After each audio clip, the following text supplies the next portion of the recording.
fancy shit.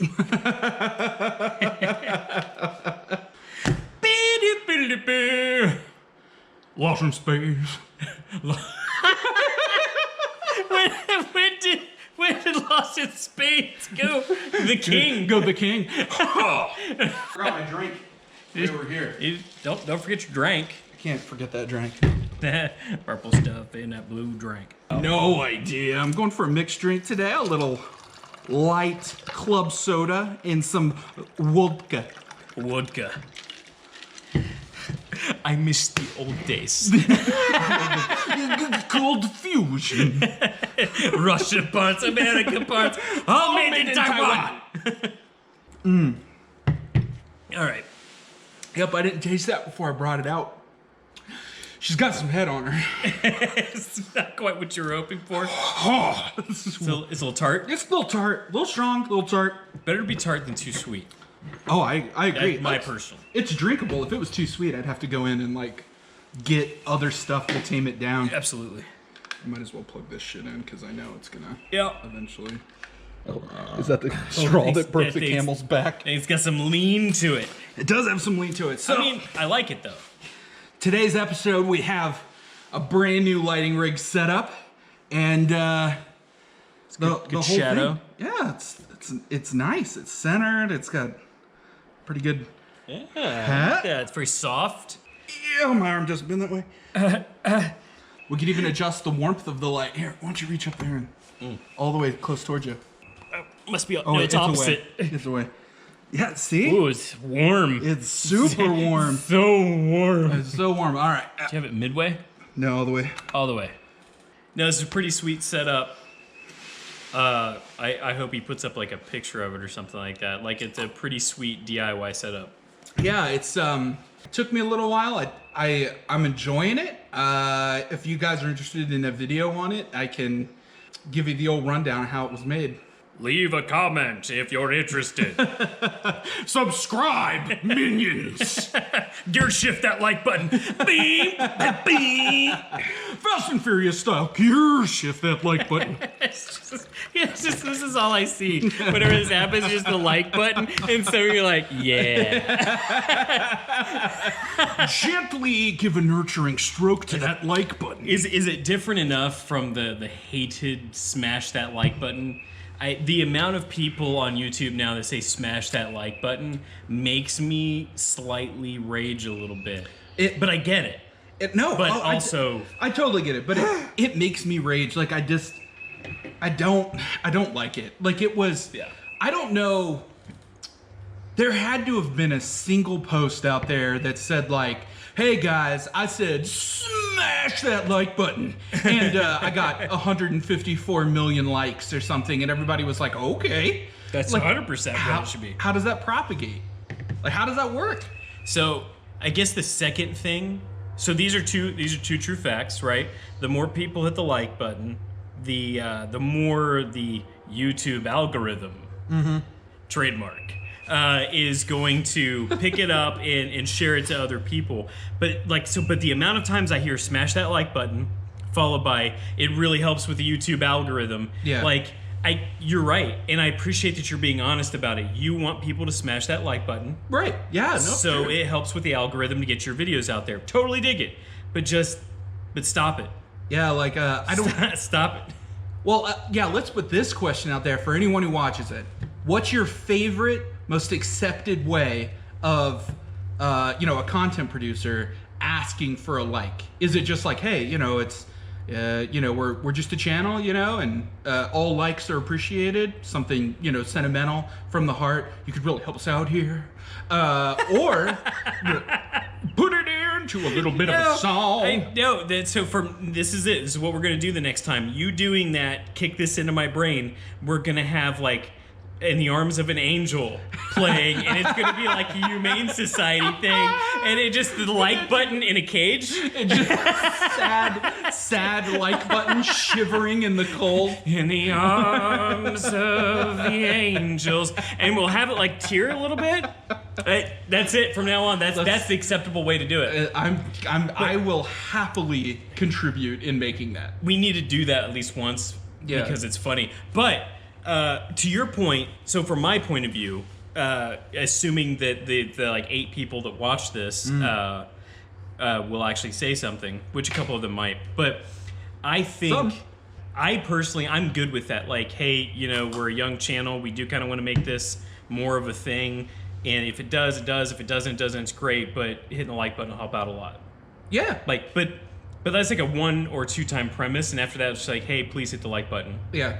Just like, okay, appreciate that. It's a call to action. It's marketing 101. It's advertising actually. It's 101. for sure. It's advertising. It's that call to action, right? Yeah. Hit the like button, please. Yeah. I've been watching a fair amount, and I could not tell you why. Honestly, I am not a Harry Potter enthusiast. I'm not.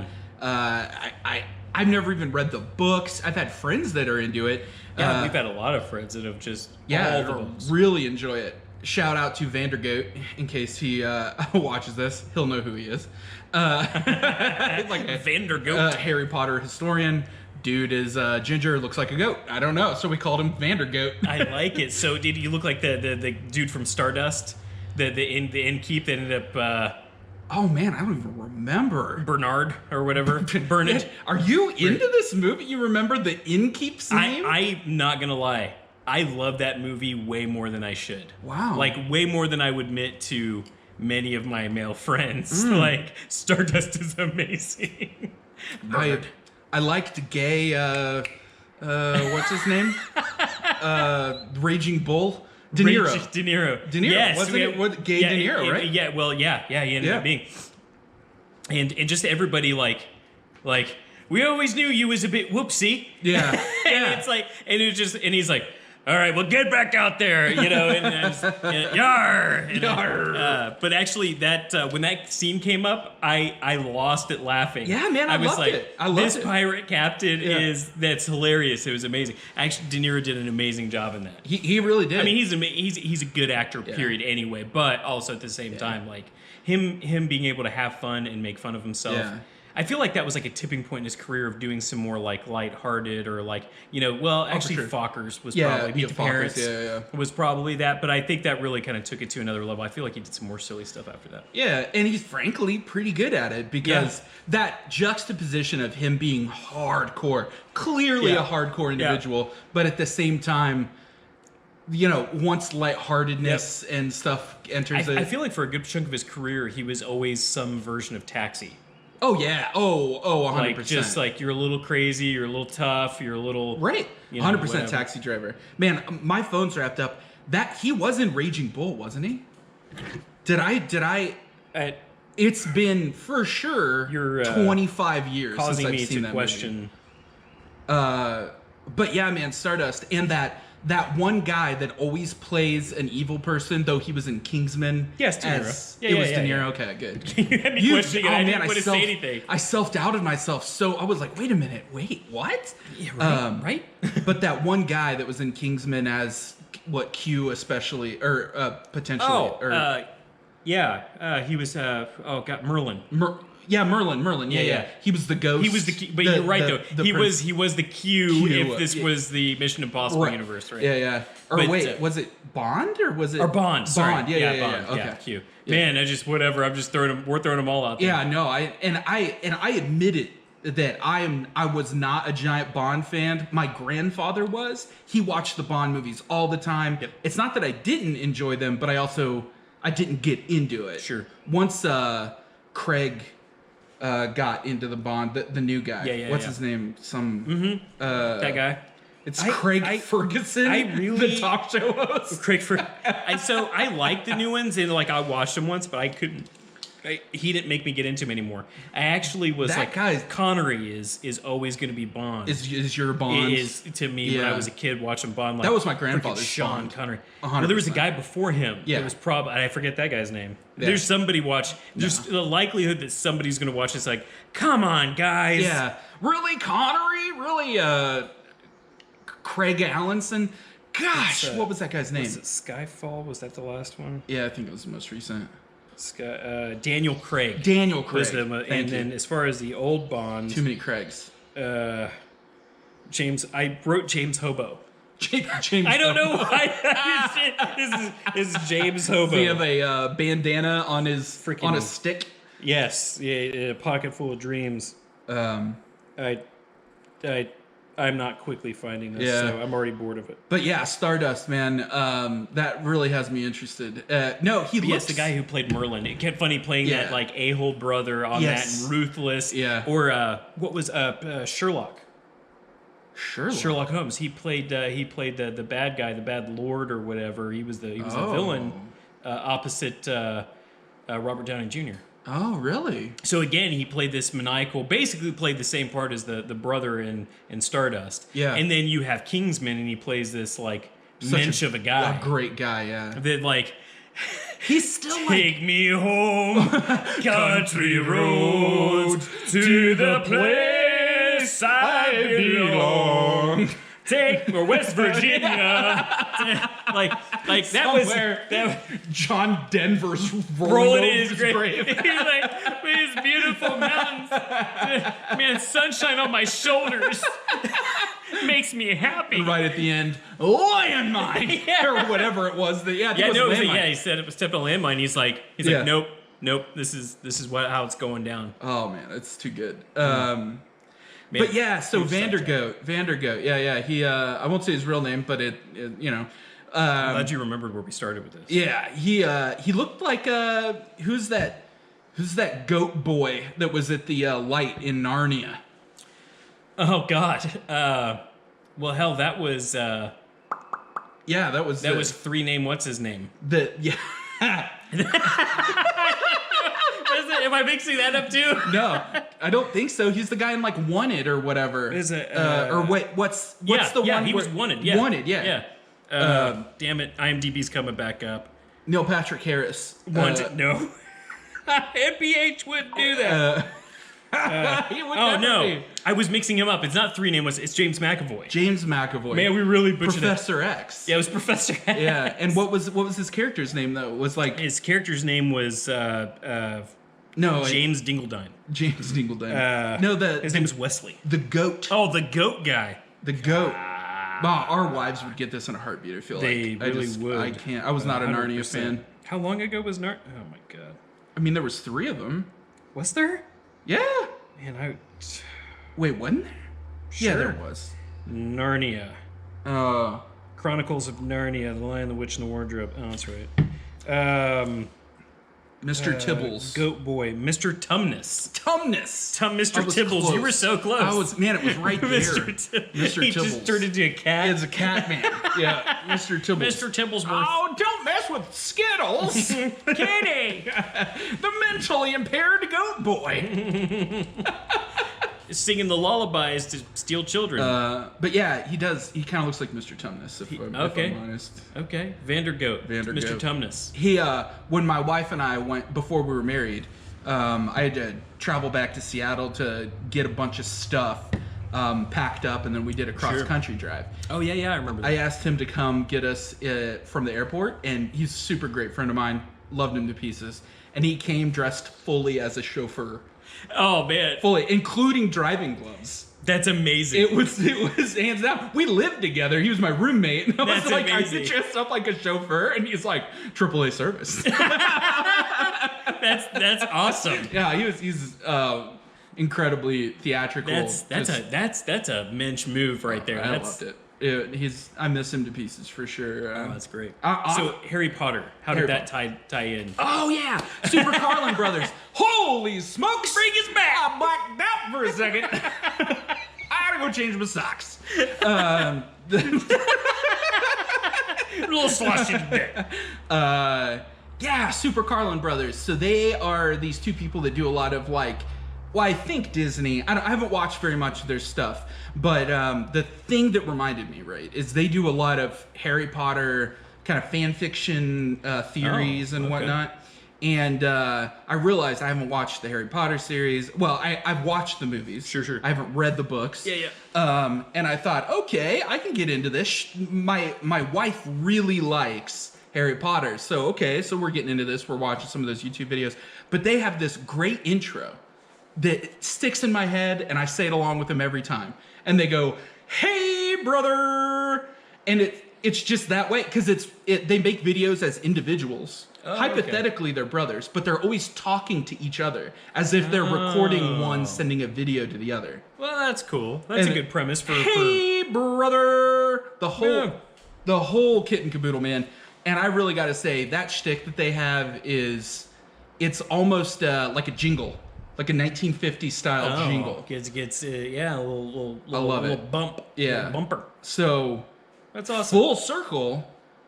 We need to do a like button jingle, like that, like the. Oh, okay.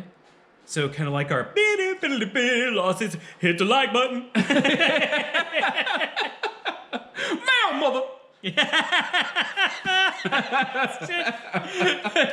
Fries, motherfucker. Surprise, motherfucker. Surprise, motherfucker. The like button, motherfucker. I love it. Oh, God, it's so good. Man, we really. This is our butcher. This is our superpower, by the way, of taking as many turns as possible away from a topic, Oh my and gosh. eventually stumbling into our way back. One of us will remember the way back somehow. My work superpower, like in the office, is being able to distract anyone at any time. Yes, That's not a good one, but it's one. but it is a superpower nonetheless. It's a superpower. If there's ever, like, I'm on task 90% of the time, Yep. but if somebody's asking me a question that I just don't want to answer or want to evade or something, how's the Patriots doing? I've followed them forever. But Yeah. how's it going?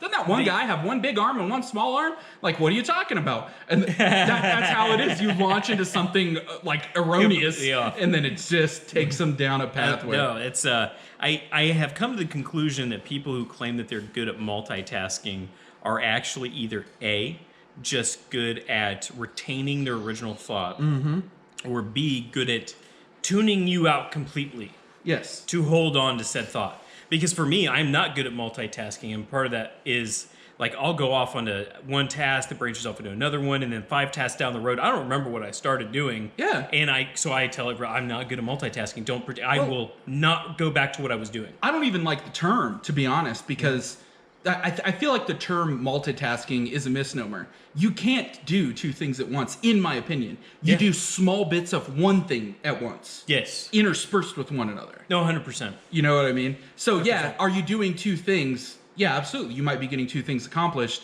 but I would argue that's not really multitasking. You're just doing a consecutive 2 things. I feel like it's or an intermittent. it's a bullshit answer in an interview to a manager that doesn't actually know how people work. Oh, okay.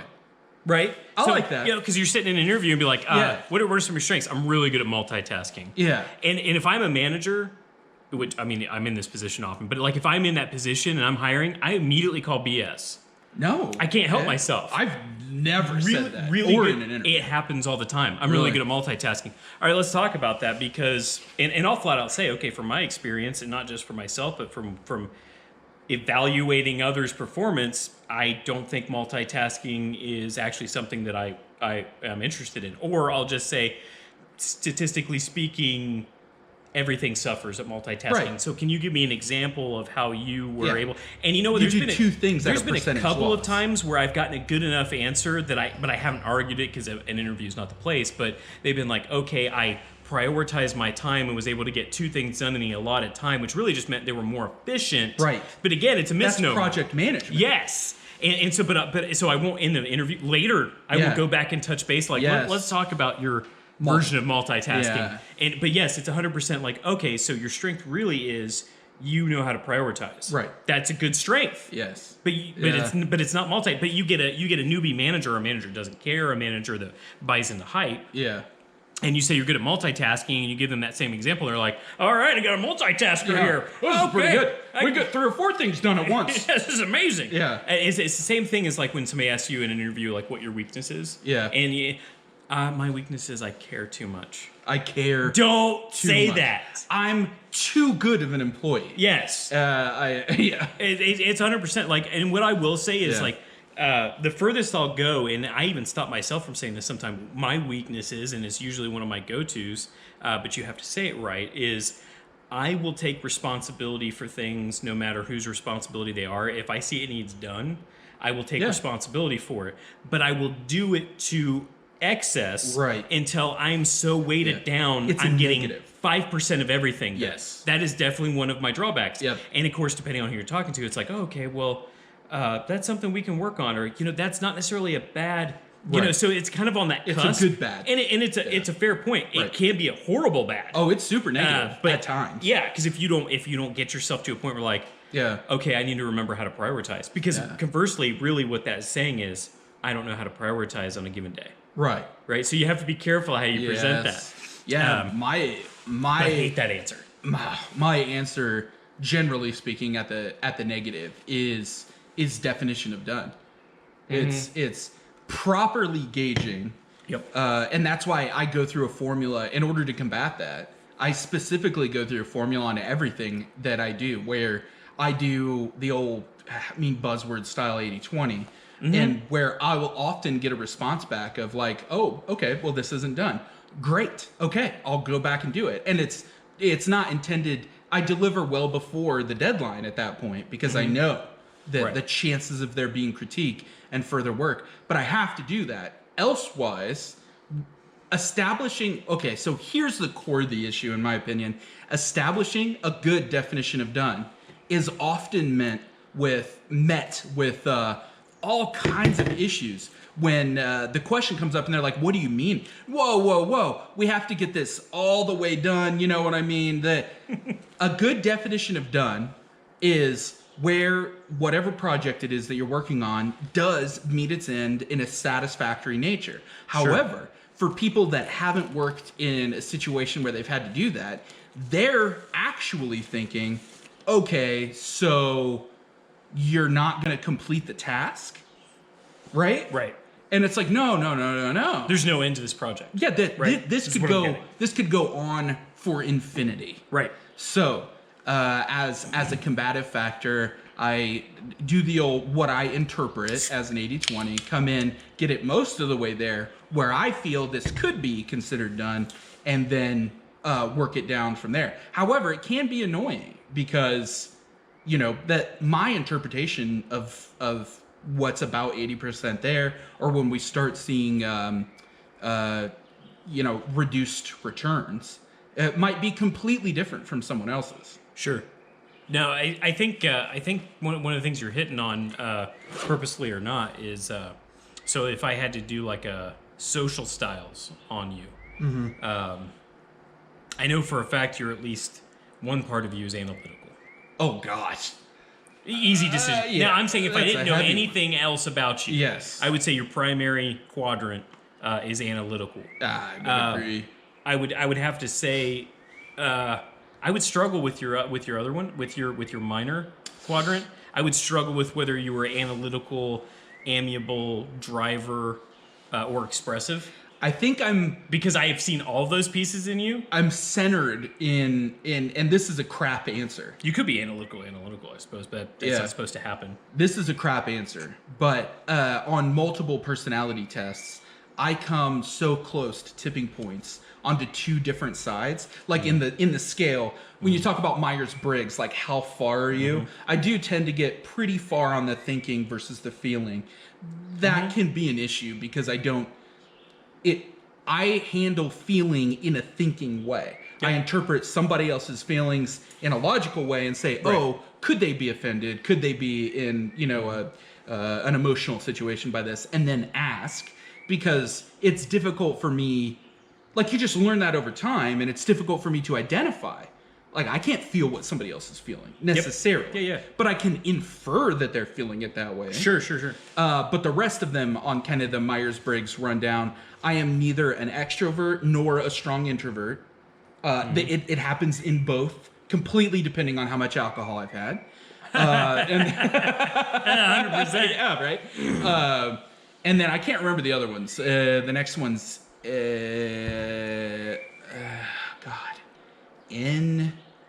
Oh, I stopped long ago trying to get those breakdowns. Yeah, and then when I first got into my chosen profession, like I remembered all of those. I don't anymore.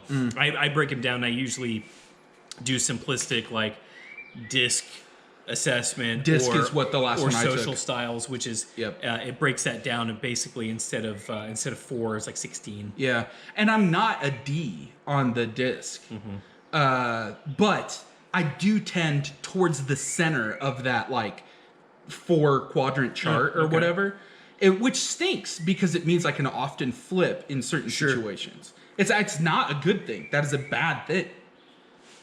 It depends. Yeah. All right. So I was talking to a guy I work with the other day, and I was talking about being a business partner, and I was kind of having a conversation. I have a bit of a reputation for being a little more of a driver than most who would pick my chosen profession, and I said, really, I think to be a good business partner, you have to be able to be what the other person isn't. Yeah, that's fair. If you're working in an environment where you have a bunch of people that are drivers, don't care about anybody or the outcome, or don't care about morale and stuff like that, then you need to be the softer, kind of gentler, reeling everybody in by the reins. But if you have a bunch of pretty good thinkers and everything else on the team, and really caring about everybody's morale and stuff like that, then sometimes you kind of have to flip. And you become all right, we're being a little too soft on this one. Right, you're filling gaps. Yes, and so I told him, I said, really, I just feel like that's my job. If I'm going to do my job well, I have to make up for whatever you lack. And you don't lack in this normal, quote unquote, piece of the job that most of the time happens. You're actually pretty good in that. So I need to be tougher. And so it's got me a bit of a reputation for being a little more of a driver. Right. When it comes to that kind of stuff. So, it's kind of, so my point in that is I don't necessarily think that you gravitate, you're definitely analytical as your main quadrant. Yeah. But even if you meld towards the middle, I don't think it's bad that you can kind of skip your sub-quadrant into maybe you're amiable this day, maybe you're double analytical this day, maybe you're expressive this day, maybe you're driver this day. Right. I don't think that's a bad thing. I get what you're saying, that sometimes it can feel bad because no one can really get a beat on you. Exactly. But I think it's good in the fact that, okay, I'm well versatile, and I'm going to be whatever calls for in the situation. So if you can't get your mind around this, then that's what I'm going to get my mind around. Or if you can't bridge this gap, I'm going to bridge the gap for you. Yeah. And I think that pays dividends. But I get what you're saying, because I hope so, again, depending on where, different people view it differently. Actually, thinking back, what you're saying is ringing pretty true, because I tend to get used in that, I'll say like a multivariate kind of situation where... Well, I don't know. He knows. Yeah, exactly. And this project is seeing some kind of gap. We need somebody to come in and fix it. And I tend to get put on those kind of projects. Yep. That doesn't surprise me at all. Well, yeah. Well, and I shouldn't say this at work, but I do. Demonetized is the classification that I put myself in, and I warn a team when I come on them. Heads up, I'm a get shit done kind of guy. Yep. And that's really boiled. We will have no problems in this team as long as we get shit done. Yep. But shy of that, there will be issues, and we'll be able to identify those, and we'll address them, and that'll be great.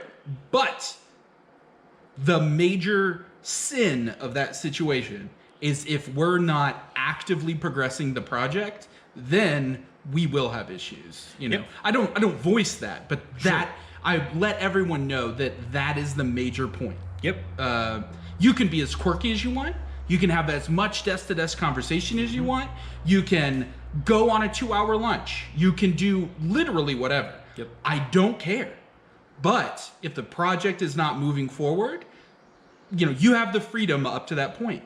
And that's a win-win situation. Yeah. People get to handle their lives in a way that they need to handle it. Yeah. Totally happens. I love that kind of freedom. Mm-hmm. But if that means you got to stay till 10 p.m. and work in order to handle your life, then that's that's where you want to be at a certain point. That's when you get past the entry level. We'll just call it entry level. Right. When you get past the entry level, you're not looking for entry level. You're looking for people that can manage. If you can manage, it's like, those who can be trust with the small things can be trusted with the bigger things. So if you can handle your life and your schedule and your prioritization, then I assume that you can handle other stuff. And it kind of goes in with that. Like, I don't care if you take a 2-hour lunch. And it's the same where I work. And at my level, and it's kind of interesting because in other places, including some Fortune 50 companies that I worked for, you are tied to a very specific schedule, and you don't go beyond that. So you either get it done during that schedule or you don't. Yeah. And you take your 30-minute lunch and you do all this other stuff. And this is probably the most freedom I've gotten, even at my level, even working that level before. Yeah. But because I have those expectations, both from the people that work for me and also the people that I work for, is that same thing. Like, you take care of whatever you need to take care of. As long as things get done, I don't care. And it is, and some people can't handle that. Some people need that structure. And, that's fine. No question. It's just, okay, well, this probably isn't for you, or maybe this company isn't for you because we want people who can handle that open structure. But that kind of goes back to that's personality. That's situational leadership 101. Oh, 100%. Yeah. That's a good point. That's I don't know. That's good stuff, actually. But yeah, you're right. So like for me, and I've gotten told the same thing, multiple times. That kind of profile is very big where I work. So they're constantly like, "What are you?" And I was like, "Oh, well, I'm whatever you need." I'm an analytical expressive. Oh yeah. And it's like, okay, those are opposites. Yeah, in some sense. So, but yeah, it's funny. So there's automatic assumption, right? Okay, so you want to talk about everything all day, and then you want to run data all day, but you don't actually want to do anything, and so they're confused a lot. They're like, well, no, you're a driver. Yeah, you're probably a driver analytical, right? Yeah. No, I'm not. Yeah. It's like, wait, because I'm the same way. I'll talk about it to a point. I'll run data to a point. Yep. But then I get to this point, and it's not always the same point. It's, okay, it's time to get shit done. Yep. I don't care. Yeah. Like, we're moving on this, because I always teach supervisors and managers, the worst thing that you can do is nothing. It's the worst thing you can do. Yeah.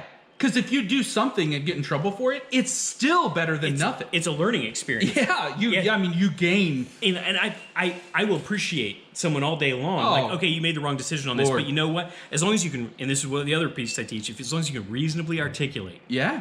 I did it because this. Well, that's wrong, but I appreciate where you were coming from. 100%. I get your logic. Yeah. However, this is what I'm looking for going forward. And it doesn't happen again usually. But if you just go something like, yeah, no, for me it's, and this is effectively saying what you're saying. However, you're coming from it from the position that you're coming from it in work. For me, it's, I can iterate on anything. Mm-hmm. If something's half done or a quarter done, or I should say, let's say a half workable and a half unworkable, right? Sure. You can still iterate on something, but you can't iterate on nothing. Yep. No, it's a great way to look at it. Yeah. That's, we dove deep into that one. That was a big one. It's deep. I'm real deep. Us making it into the titles. Yeah. We've reached deep in personality / work related classifications. And next, hit the hilt. Hilt deep. I like it. The visuals that came with that are potent. Real. Oh Lord! I have to make some cuts on this cut. It's a good visual. Remember. You came into this conversation though. You let me know just before we hit the record button.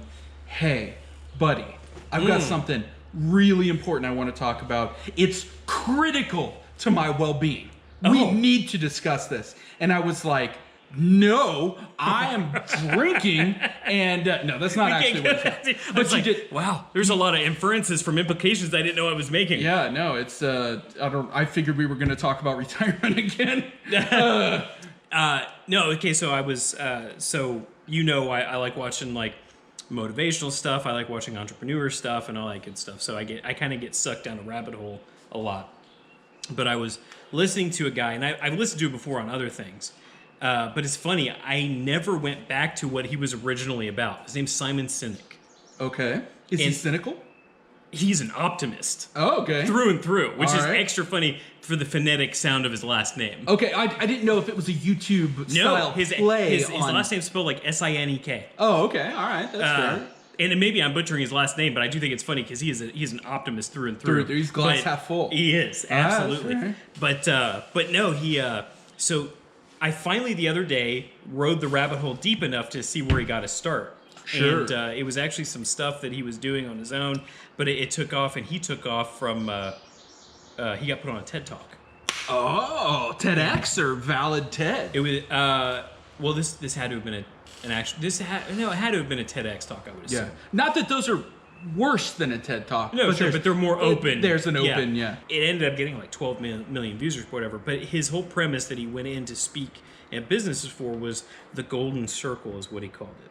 Oh, like kind of like a golden ratio play? Like a little bit. So here's the thing. So basically what he said is, so he was like, okay, what makes brands work and not work? What makes things sell and not sell? And he started going through, and I think his examples in the talk were the Wright brothers. I'd be very interested in hearing There was part of me that wanted to like preface this to you and send it to you when I was thinking about talking about it, but I didn't want you to already mull it over. Okay. If that makes any sense. Keep pitching. Yeah, I'm just letting you know I'm on the path. On the path. That was the only thing that I was like, he's going to digest this, and he's going to come at it from 8 different angles. Okay. And I actually wanted your reactions, not Just with the setup. Yeah, okay. That's fair. So that is the only reason why. Oh, I like that. So as a golden star, so he took the Wright brothers, Dr. Martin Luther King Jr., Okay. Apple, Oh. and I think there was another one. So the examples were this. He was like, okay, what makes people follow other people, and what makes people follow certain brands, and what helps them in their presentation? And he said it was interesting as he started doing his research, he realized that these people come from an angle that is completely opposite that is your normal advertising and marketing, because he actually comes from advertising and marketing. Okay. So, and it sounds, and I have to give him the credit for this. And there's quite a few things that I define as the secret sauce that's not a secret, right? So it's like, all these people want to sell entrepreneurial stuff. They're like, if you do this right, you'll never actually have to work a day in your life and all this other stuff. Yeah. But they leave out the part that, no, the secret sauce is actually hard work and having the guts to take that first step. Through and through. That's So everybody out there, that's the secret sauce, by the way. It's having the guts to overcome your fear, to make a first step, and then the hard work to go forward to get to a point where you don't have to work as hard anymore. That's the secret sauce. I feel like that you'll never work another day in your life is a misnomer. It won't feel like you're working. It is the same thing of, I don't know, bleep me out here or whatever. I don't know if it would put us into, but it's the whole like, Disney generation, or another word I'll use for it is the participation generation. The participation generation, right? Or so as a kid watching all those cartoon movies, maybe that's a better way. I feel like bleep it was out Mr. Rogers. Bleep out the name. A little bit, but I don't blame him as much for it. Man, some people give Mr. Rogers such a hard time on that. And I totally get it, because that was kind of one of the openings for the participation generation. But, so all those cartoon movies when you were growing up basically taught a couple of generations of young people that if you find true love, you don't have to work a day in your life at your love life. Okay. You won't have any arguments. Yeah. You won't disagree on hard, anything. yeah. It's not hard. So if you haven't found that, then you haven't found your true love. So abandon it. Yeah. And think about what happens in today's. Oh my goodness. So it's all about. So we set everybody up for failure that way by going, no, true love is no work. Yeah. Okay. Yeah. And it's the same thing now. We're doing it in our current social media. We are trying to portray, social media in general, right? I can be anybody I want to be on social media. I'll get on social media and I'll say, here's my latest trip. I travel all the time. I don't actually work. And it doesn't show me the rest of the time grinding away at a 9 to 5. Yeah. But I'm just posting, and I Right. accumulate enough ahead of time. Right. I just show you all these trips, these amazing photos, and all this other stuff. Travel anywhere I want to. I Absolutely. can live on beaches. I can do whatever. And they don't show you all the other grind. So from your point of view, and this even goes to people my life's amazing and it's great, and I've got the picket fence, and I've got the 2.3 kids, and I've got the couple cars and all this other stuff. And that's what they want you to see, but what you don't see is they hate their life the rest of the day. Oh, 100%. And so, but from your point of view, right? Anybody's point of view. From Yeah. your other point of view, you're looking at that going, well, why isn't my life like that? Yeah. And it's all fallacy. Yeah. It's all fantasy. It's renting the Porsche. And so that's what we do. We even take it another step further where you just see ads all the time on here. Yeah. And you're looking at like, oh man, if you want to do this, like I'm telling you right now, I've created the secret sauce and it doesn't take any work and I can set up an Amazon shop for you and you don't have to do anything with it. It'll just make you money while you sleep.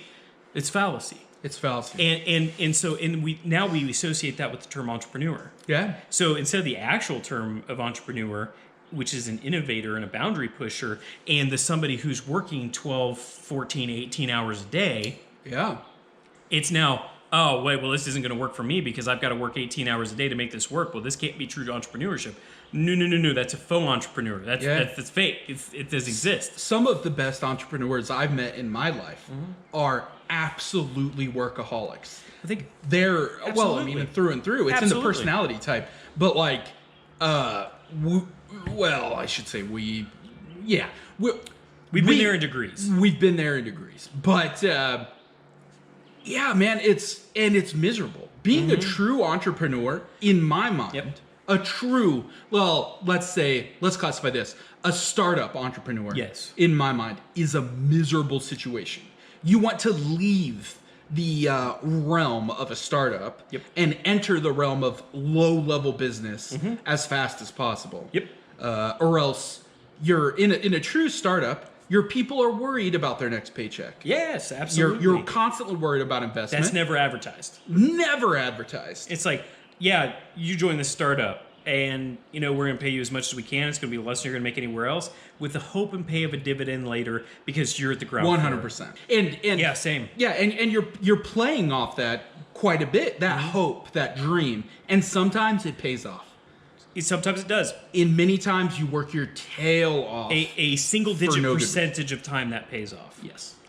But again, that's where it comes into that fear of overcoming. It's kind of like going back, and I've talked about this before in other settings, but it's kind of like, the whole purpose of going to Ranger School or SEAL training, it isn't about showing that you're the best, sir, with honors. It's about, okay, which one of you is able to get knocked down and get back up? Oh, yeah. And then get knocked down and get back up again. I saw a great And then video. again. I saw a great video of, it might have been SEAL trading. It might have just been base Marine. I'm not sure. But they had a soldier in there surrounded by people in gas masks, and they lit him up with, it could have been tear gas, could have been whatever. But then he had to do whatever that Marine chant style. It's quite long. Yeah. The whole thing. And that guy did it. And the entire time, you could tell this guy was in infinite pain trying to get through this. Yep. But that reward at the end, everyone around you cheering, everyone around you. And they're rooting for you the entire time. They want you to succeed. But that's the same thing. And if you watch any videos by any former SEALs or Marine, like Jocko Willink, stuff like that. Jocko's amazing. And he'll tell you all the time, and they all tell you the same thing. It's not. Sometimes it's the scrawniest dude going through there that ends up making it through because he's been knocked down his entire life, and he refuses to give up. Fight Club, man. Skinny guys fight to the beef. Well, it was the same thing in a former profession. it was you didn't worry about the big dude, you worried about the little dude, and it's the same thing. Scrappy. You don't worry about the guy who's talking a bunch of crap. Yeah. You look for the guy who's just staring you down and not breaking eye contact, and he's not saying a word. That's the guy who's just going to haul off and hit you. Yeah. It's the drive. Yeah, it's absolutely, because the people who know that they're going to do it, they make that decision without making it audible. Yeah. They make it without saying anything. Yeah. They can make it audible. It's a situation by situation based, but I'm not arguing with you. I get absolutely what you're saying. People's personalities can play off in different ways. However, the people that both from potentially combative, possibly a work style relationship, in many different situations, it's the people that could, whether that's a positive or a negative, many times a negative. That is not necessarily a positive thing, but you can tell that they've latched. Whatever point that is, they have latched on, They understand the direction that they're going to take this thing, whether Made the that's decision. in a combat situation or something like that. They have made the decision to commit. And somebody, the old, what is it, the chicken or the pig style scenario, it's all about how deeply they're committed into this. Yeah. It's, Can you break them from that, or is this the course and that's this it? is set. Yep. And the people that are dead set. You see that there was a guy, UFC, he was on their reality show, Colored Hair. I want to say Chris something. We may have to Google this. But that guy was the definition of committed. Yep. He would go in, and that guy left the ring complete pulp more than once. Yep. But you could tell every single time committed. Yep. And that was one of the great things about watching him fight. Yep. And it was watching somebody that was so dead set on commit. Yep. And it's the same thing to your point too with the tiny guys. They're used to getting hit. They can take a punch. Oh. So they may not be able to throw the hardest punch, but they can take your hardest punch, right? And that says something. But that's, you listen to this, like Jocko and all those other people, and they talk about these little guys that make it through SEAL training, and it's because they were used to having life crap on them. And they're like, I'm doing this, and there's nothing you can do to make that not happen. You look at Jordan Peterson, like a lot, speaks on a lot of things. He's a pretty skinny little guy when it comes down to it. At the end of the day, he's very soft spoken and everything else. But he did that one thing. I don't know, that one bill, like something. And he made it very clear, there is nothing you can do to me that is going to make me say what you want me to say. And everybody listened and was like, this guy means it. Yeah. This guy means it. But so anyway, we kind of really went off on we always go off on a sidetrack. But really, at the end of the day, that is the purpose of SEAL and Ranger training. It's not to go in proving you were already the best. It's about going in and teaching you, not even just you showing the instructors and the judges how many times you get knocked down and get back up. It's proving to yourself how many times you can knock down and get back up. And that's entrepreneurship. How many times, there's a statistic out there, and I don't want to say it because I know I'll butcher it, but it's like, I don't know, it's in the teens, I think, of how many times on average a successful entrepreneur has failed first. Oh, man. Before they're successful. It's I used to know that metric. I did too, but I think it's in the teens. But it's, and that's just an average. And all those people, the big thing that they learned was how to get back up again, how to overcome that. Well, that didn't work out. I'm going to try it one more time. So question. Anyway, we totally got off on that. So what's the core of the question? Why do people follow? Why do people lead? So it's really interesting on this one, and it's very simple. And it's the same as, I guess, how we started this diatribe was that it's the information is simple, but doing it is hard. Yeah. Right? So it just is a background. I guess I'll do this. Oh. I'm gonna. Ooh. So I guess I'm gonna have to draw lines on this. So it's what, how, why. So that's his golden circle. Interesting. And basically it's, when you look at your normal advertising, and he used like TiVo and a bunch of other stuff for like Gateway. Yeah. When they were already making flat screen monitors, but it never went anywhere. Yeah. And it's because every one of their advertising always goes to what? It goes to what first. It focuses on the what. It maybe gets to how. It never talks about why. And so it's always like, we've got this great thing, and it records your shows for you and everything else, and it's supposed to be great and stuff like that. And materialism. don't really talk about how on any of the old TiVo stuff. Right. And they certainly didn't talk about the why. Yeah. So, or even like Dell or somebody else, with MP3 players. Oh, we created this great MP3 player that holds this many songs, and they don't really talk about how, and they certainly don't talk about why. But then you go to Apple. We, think about the computer creation, right? So they start with, we think differently, and we challenge the status quo, and we are looking for other people who do the same. And we do that by creating elegant computers that are simple to use. And this is what we created for you. Do you want one? Yeah. So they work from the inside out. But wait, there's more. Yeah. Right?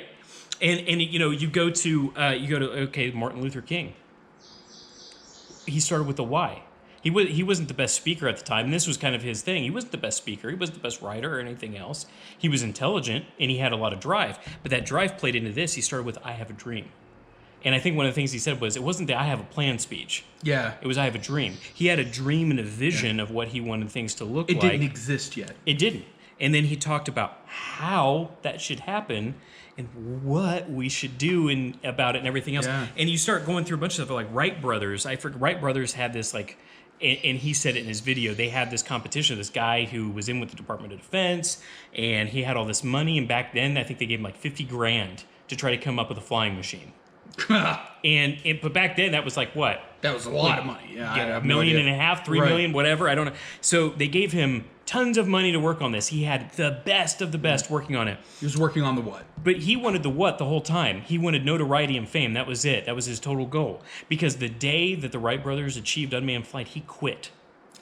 He didn't even go any further. He just quit. He was like, well, this isn't going to work for me. I'm not the first. Yeah.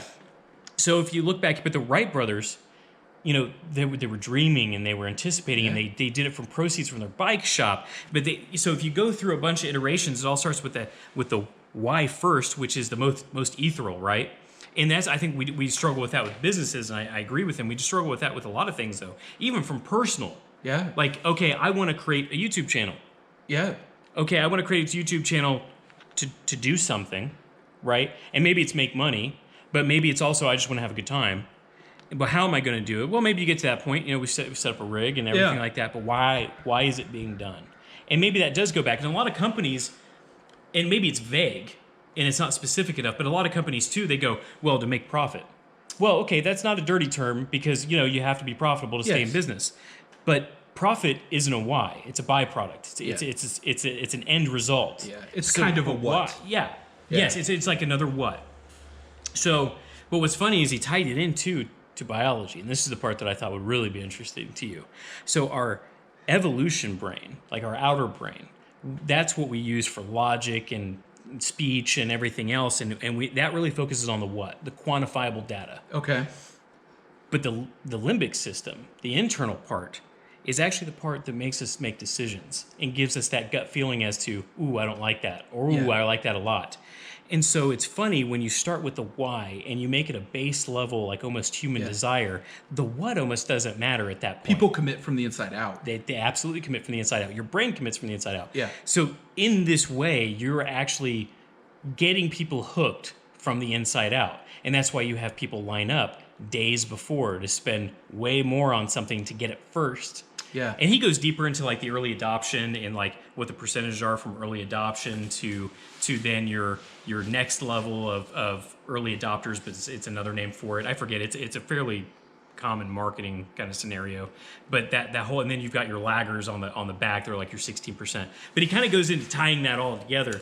And it's very interesting. He was like, really, you're just hitting people at their core by starting with this is what we want. This is what we want for people. This is what drives us. And we're doing that by doing this, and this is what we're creating that you want. And when you start with that, and you got to think about it. Think about good, bad, or indifferent. Yeah. Trump. Sure. Trump. So think about it. He is definitely not a amazing speaker, right? Right. Yeah, that's... So, but like, and I'm not picking on him, but I'm just saying he's not an amazing speaker. He's not great, yeah. But he started all his campaigning with... this is what I don't like, and this is what I don't see our country wanting to be, and this is what I want to get rid of. Yeah. This is my why. Yeah. And then he started talking about how he was going to do it, and then he started showing what he was going to do about it. Yeah. And think of all the following he got. Let's take it to a less controversial. Let's take it to Tesla. It's its own controversy. But think about Elon Musk. His whole thing, he wants to create sustainable energy and a better tomorrow and get us out into space and everything else. He started everything he did with the why. With the why. And then he started working on how, and then, you know, and what was the how? We're going to create the sexiest cars, you know, the sexiest electric cars that can compete with regular cars. And then he did it and he showed it, but he started with the why. And I started kind of taking a few examples and working my way through them in my head. And I was like, oh crap, every one of these really successful companies, every one of these really successful people, or these people that attained their goal, they all started with the why, and they shared the why and worked their way out. All right. So, okay. I like it. First of all, I like this a lot. Mm-hmm. I'm going to do a multi-level kind of talk, right? The why. This is the heart. Yeah. The other term, their heart or soul. Or the soul. Yep. And the how, I'm going to consider this the mind. Okay. And then the what, I'm going to consider this the hands. Okay. Right? So, breaking this down, I'm really happy that you brought up politics in this, because from a political standpoint, well, it's not quite a political standpoint, but from, let's say, we are clearly in the U.S., we are a democracy, right, in here, but we're also very much a capitalistic society. We train our children, first and foremost, in the true sense of capitalism, to start with the what in many, right? So if I'm a business and I'm interested in connecting with the consumer, I'm gonna start the easy way. Sure. This is the easy way. I'm not saying this is the right way. Sure. But you start with the what, and then you kind of move down. I'm gonna make this the how. Very small, Yep. right? Yep. And then maybe you touch on the why, a little bigger. But you emphasize the what. Yep. Because that's what we've trained. But in that sense, as I have moved products international or whatever, this is not true from other countries. There are other countries, quite a bit. I personally, because I'm just a fan of them, I like to indicate kind of Scandinavia as well, because they tend to focus on different, what is important, hypothetically, I'm generalizing, and I apologize, but hypothetically, the Scandinavian people tend to focus more down this chain as opposed to starting for the what. I would argue that also the UK, possibly Germany, though Germany, very interesting, might be more of the how in many of the cases. They do their industry. They do focus a lot on their industry Right. setup. Right. And then, so you have a breakdown of how to identify from a consumer standpoint how you want to market to different individuals. However, internally, if you're clearly, and I'm agreeing by the way. So I'm mapping my mental breakdown of this. But from an internal standpoint, starting with the why is in many cases, like what you said, if you want internal buy-off, let's say you're trying to manage a group of individuals or something like that, understanding the why is critical, because that is the heart's buy-in. Yep. Your employees will work harder. You as an individual, if you don't have a strong understanding of why, you're unlikely to buy off on that. Yeah. Now, different departments, engineers, their first questions are how, because they're implementers of action. They are less probably why people, probably. However, upper management more, even in engineers, more than likely on the why level, or rather a quality upper level management. Sure. And then almost like you kind of want this in the what scenario. What very small, right? Yep. Okay. So from the capitalistic standpoint, we train many of our children on the what first. It's the bright, shiny new toy. It's the new technology. There are only a handful of reasons that's going to cause a large group of people to go out and spend $1,000 plus every year to buy a new phone. Sure. You know what I mean? Yep. You don't need a new phone every year. No. It's far from it. Apple taking that separate, well, hypothetically, Apple's most successful product is the iPhone. Sure. I'm pretty sure that's hands down That's the their truth. bread and butter right now. That's their bread and butter, is the iPhone. And then I think followed by the iPad, and then subsequently their further machines. MacBooks and all that other stuff. And that makes sense, because without focus, if they were continued to focus on the what, people may get that understanding of like, well, wait a minute. This phone is perfectly fine for 2 years. It's probably fine for 3 years, 4 years. I should consider an upgrade. Yeah. PC, gaming PC, wow, this is a perfect example. Inside any single industry, how often do they upgrade their internal infrastructure. It's never. Yeah. You know, you have to really hit a wall in the what to be able to kind of move down, right? So, very interesting approach. I can definitely see why they focused on the why, right? Yep. Because as we see, certainly in Windows, Microsoft, a number of other things, the what does not tend to be the focus. They may focus on that from a consumer standpoint, from a marketing standpoint, but it's not necessarily a victory for them, because we would see many work machines, many entire offices upgraded every year. Sure. But Apple, you want that new thing. Well, and think about it too. With look at their keynotes. Yeah. Right. So all their keynotes focuses on these two things. Oh, 100%. They saved this for last. Yeah. We went to New York for the what was it? The Apple conference, 2001.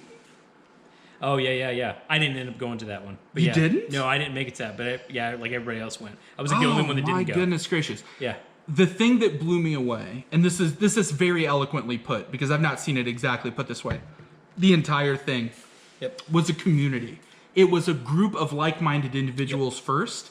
The why was everywhere. You know, and think about this from a hiring standpoint. And Steve Jobs, even though arguably there's a lot of evidence out there that he was like the worst person in the world to work for, he always hired for people that believed his why, because they didn't have to manage them that much, because they were all in. Yeah. They were all in day one. Yeah. And then he can focus on this stuff later. Yeah. He hired for this.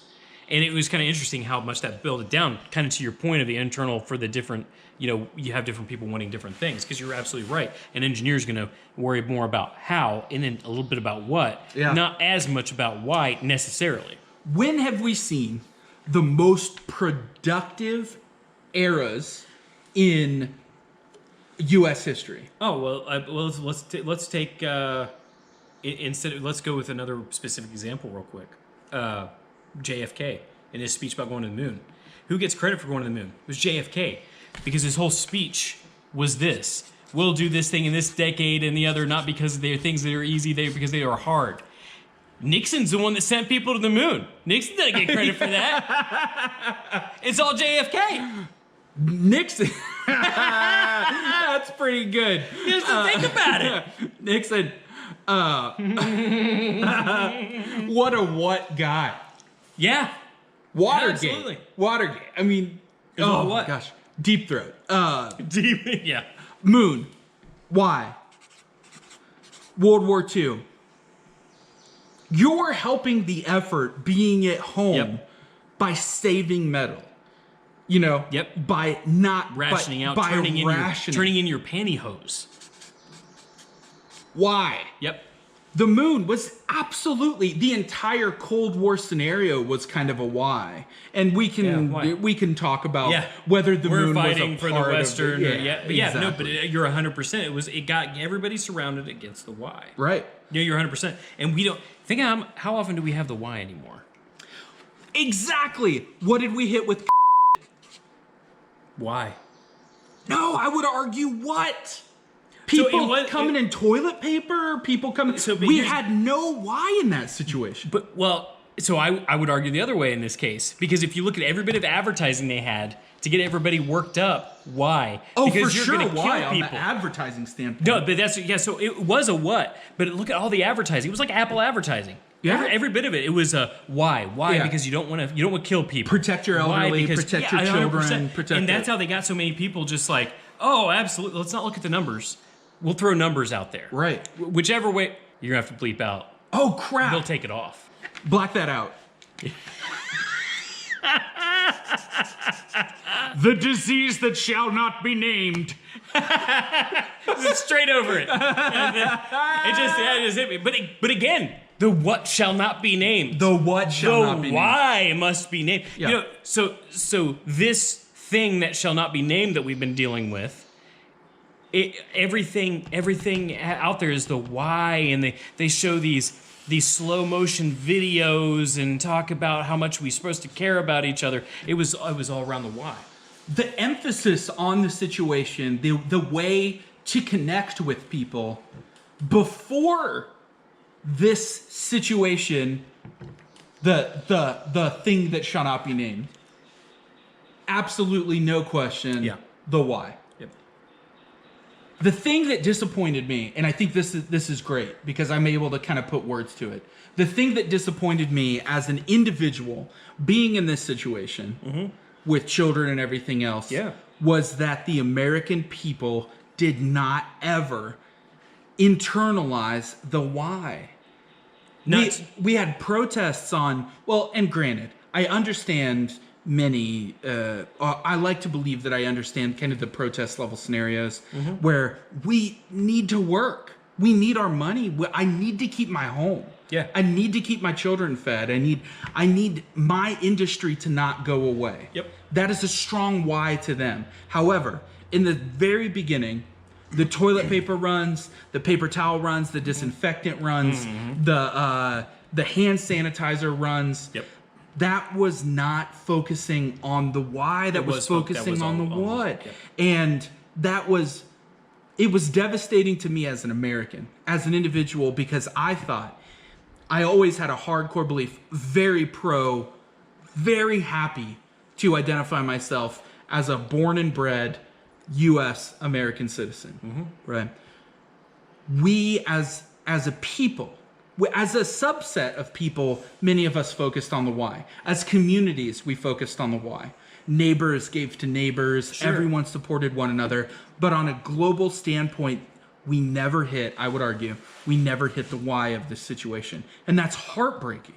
Okay, now I know why I thought we differed on this. Okay. We don't actually differ on this. It's all about direction.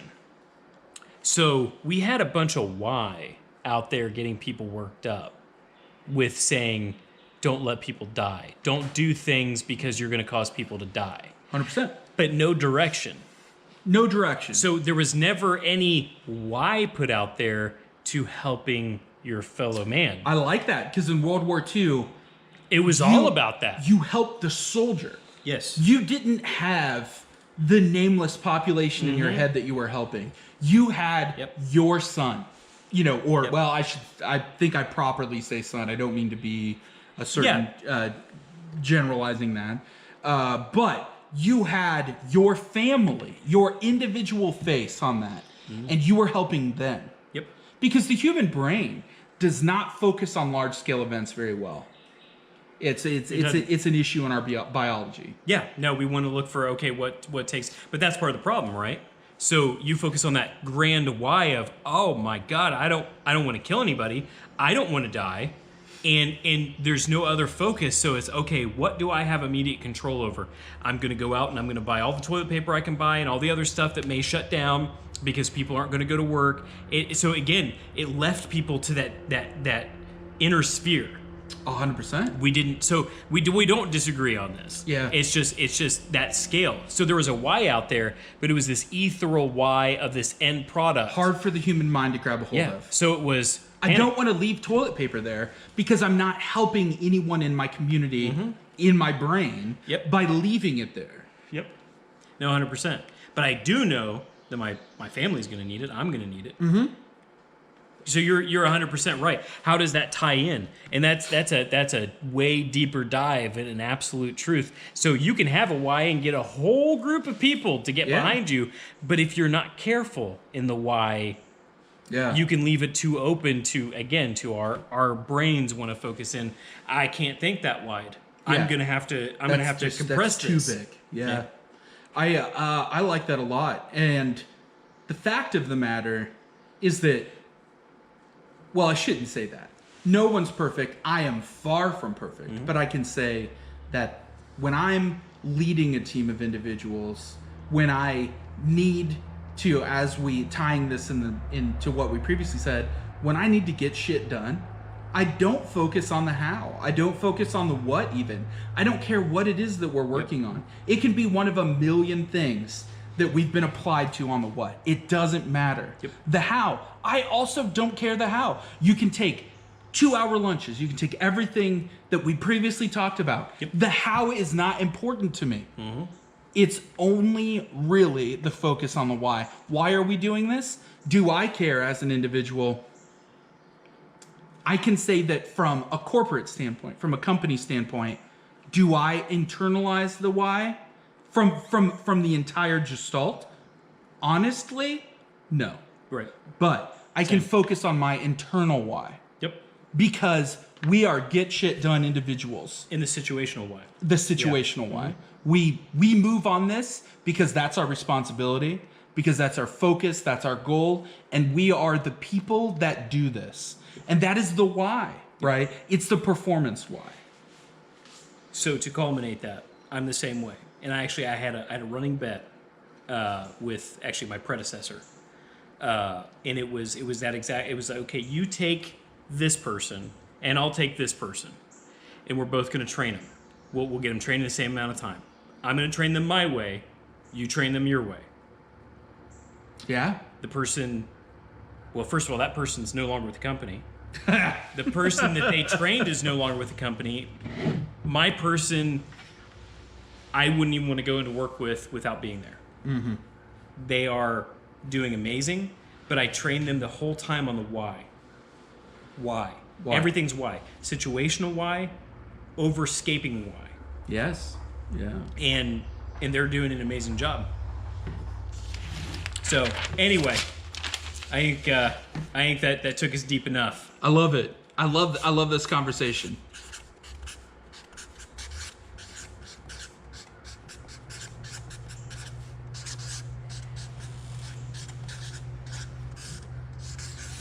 So the takeaway from today, everybody, why?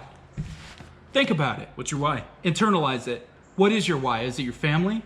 Is it your wallet? That's not a negative. No. The why. If you want to focus on your retirement, if you want to focus on your Not living paycheck to paycheck. 100%. If your why is your dream car sitting in your garage, Yep. that is not bad. Nope. Work towards your why. I love it. Yep. But really, the why of this is why don't you hit that like button?